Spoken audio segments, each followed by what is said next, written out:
चांदनी रात के नीचे एक पुराना खंडहर हवेली गांव के किनारे पर मंडराती है, जिसकी छायादार आकृति स्थानीय लोगों के बीच बेचैनी पैदा करती है।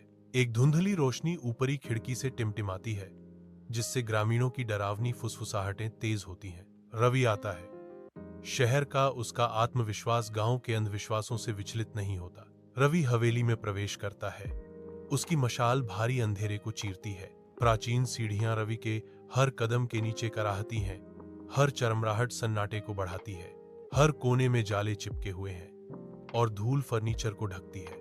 ऊपरी कमरे का दरवाजा थोड़ा खुला है। रवि अंदर झोंकता है। उसका चेहरा डर से भरा हुआ है। कमरे में एक औरत पुरानी बिस्तर पर चुपचाप बैठी है। उसकी पीठ रवि की ओर है। रवि सावधानी से पूछता है, आप कौन हैं? महिला धीरे धीरे अपना सिर घुमाती है। एक चेहरा उजागर करती है जो बर्फ जितना सफेद है।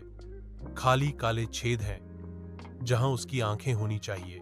रवि चिल्लाता है और पीछे हट जाता है, लेकिन जैसे ही वह सीढ़ियों तक पहुंचता है, नीचे का दरवाजा अपने आप बंद हो जाता है। हवेली के अंदर हंसी गूंजती है। वही औरत अब छत से लटक रही है। उल्टी औरत कहती है, अब तुम भी यहीं रहोगे मेरे साथ हमेशा। ग्रामीण रवि के मोबाइल फोन के जमीन पर पड़े होने पर हवेली के बाहर खड़े हैं। पर्दा जगमगाता है। एक भयानक छवि प्रकट करता है। लाल साड़ी में महिला, उसकी आंखें अब लाल और डरावनी हैं। चांदनी रात के नीचे एक पुराना खंडहर हवेली गांव के किनारे पर मंडराती है, जिसकी छायादार आकृति स्थानीय लोगों के बीच बेचैनी पैदा करती है। एक धुंधली रोशनी ऊपरी खिड़की से टिमटिमाती है, जिससे ग्रामीणों की डरावनी फुसफुसाहटें तेज होती हैं।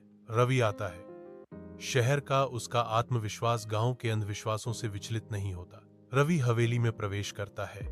उसकी मशाल भारी अंधेरे को चीरती है। प्राचीन सीढ़ियां रवि के हर कदम के नीचे कराहती हैं, हर चरमराहट सन्नाटे को बढ़ाती है। हर कोने में जाले चिपके हुए हैं और धूल फर्नीचर को ढकती है।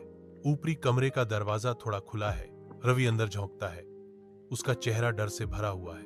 कमरे में एक औरत पुरानी बिस्तर पर चुपचाप बैठी है। उसकी पीठ रवि की ओर है।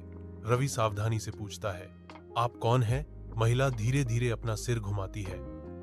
एक चेहरा उजागर करती है जो बर्फ जितना सफेद है।